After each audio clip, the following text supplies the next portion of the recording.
Hello world! Welcome to Still Thinking, a series where I dump my academic thoughts and analysis on various topics related to film, TV, and media.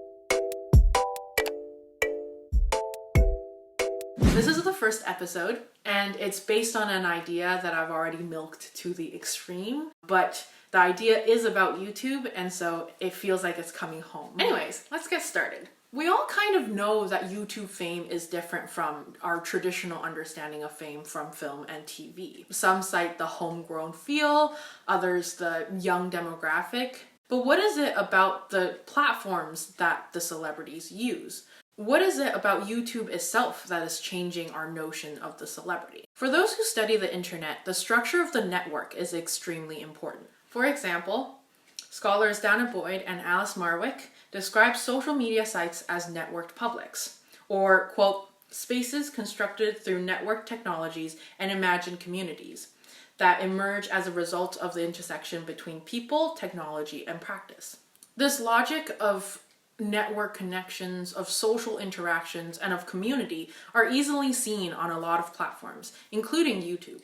As Stuart Cunningham and David Craig write, community is a constitutive cultural logic on YouTube, meaning that it's a major part of YouTube's core values. Think of the community button, for example, or YouTube conferences, or the comment section.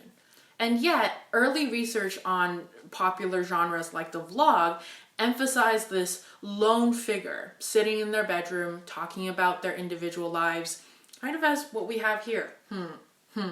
Sure, there might be interactions online between vloggers, but the form itself remains pretty isolatory. If you look at a lot of vlogs these days, however, you'll see that they're a lot more dynamic and community-driven than how the genre originally started. Vlogs now contain a lot of people beyond the YouTuber themselves.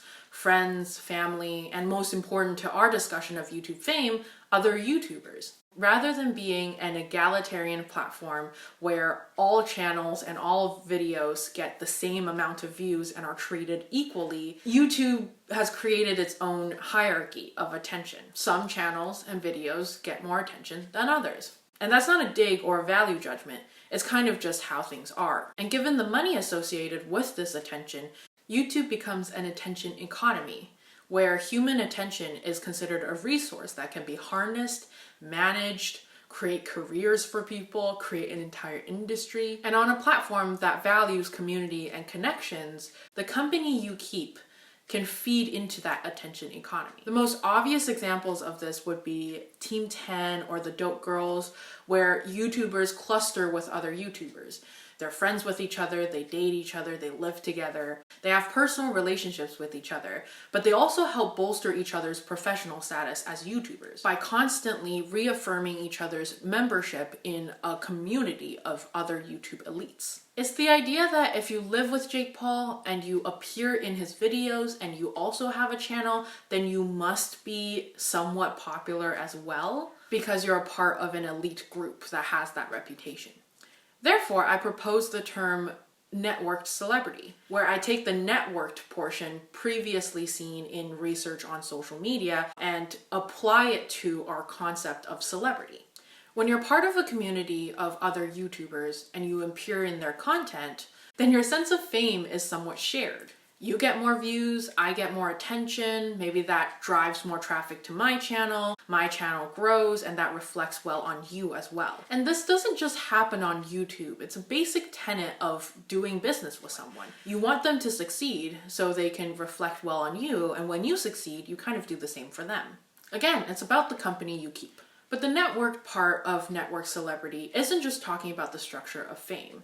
It's also harking to the social media or the social networks that terms like networked publics originally came from. Why is it that YouTubers don't just show successful business deals and have their channel grow that way? Maybe some do, but a lot of very popular channels also don't. Why is it that YouTubers have to live together, have to date each other, have these friendly communities when all it is really is about business?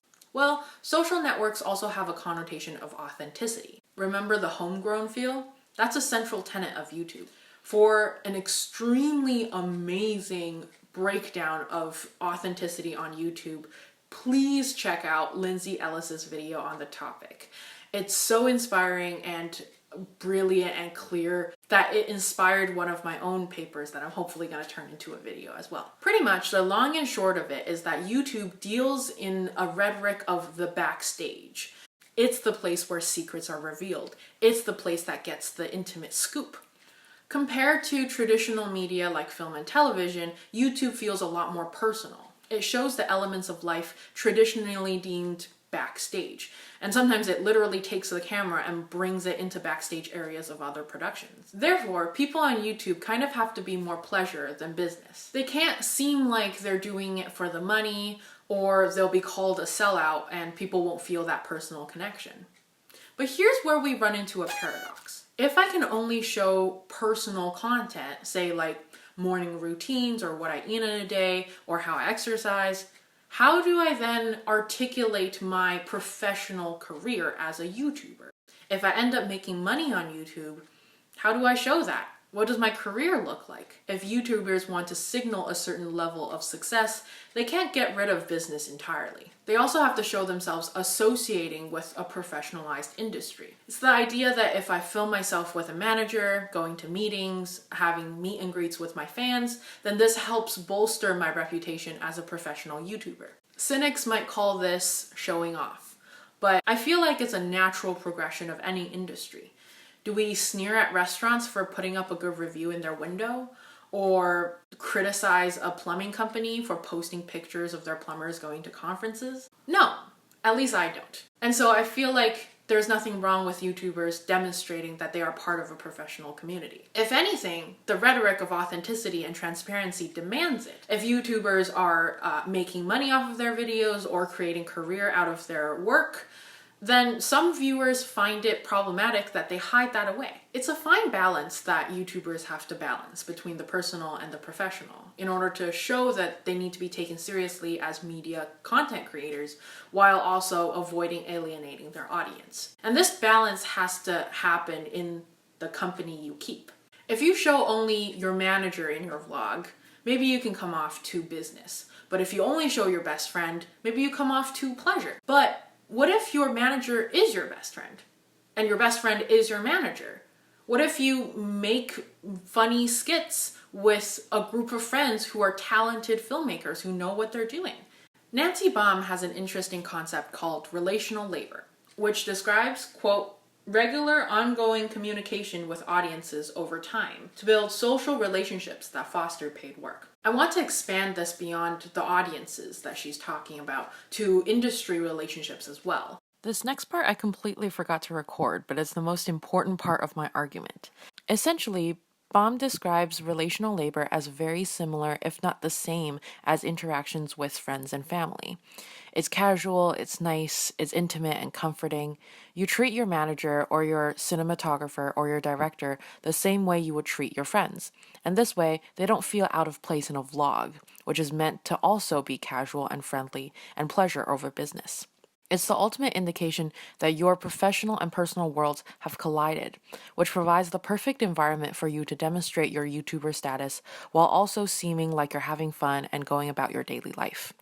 Your life is YouTube, and that's what makes you an elite part of the industry. In an age where work often happens at home, where your hobby becomes your side hustle, where your friends are also your colleagues, it's hard to distinguish the difference between the personal and the professional, even when you're not a YouTuber. And YouTube, as its own professional industry, has a way of expressing that through friends who are also YouTubers, friends who are also managers. Though these managers and filmmakers might not always have their own YouTube channel, their professional status reflects well on your own reputation, since you belong in a professionalized circle. And this signals your difference from the average viewer. Unlike virtual connections, however, these circles are extremely restrictive. Not only are these individuals industry professionals, they're often friends and colleagues that you choose to interact with physically and personally on a regular basis, which in theory is a smaller group of people than the infinite number of connections you can make online.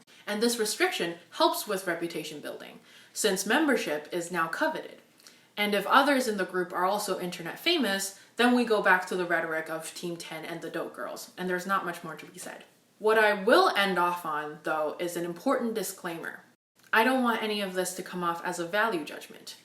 I'm not commenting on whether or not YouTubers should or shouldn't be involved in this rhetoric, or if this rhetoric should or should not exist. I'm merely putting on my own analysis hat and describing what I see. Personally, I kind of understand both sides. Empty fame signaling and feeding into other people's sensationalist content just for them views and money is not the greatest thing in the world. But associating yourself with industry professionals and demonstrating that you should be taken seriously is smart and admirable. YouTubers themselves are constantly reflecting on and criticizing the terms and conditions of their own careers and fame and power. So none of this is easy or set in stone. It's a dynamic process of becoming, and it's only just beginning. To summarize, today we covered a new term called network celebrity. It gets at YouTubers' shared sense of fame, but also the balance that YouTubers must strike between the personal and the professional with the communities that they show in their vlogs. These communities can in turn reflect positively on the YouTubers themselves and help them solidify a professionalized reputation in the emerging industry that is YouTube. I hope that wasn't too convoluted, and if you have any thoughts or feedback, please leave them in the comment section below. And I'll see you guys next time. Keep thinking, my friends.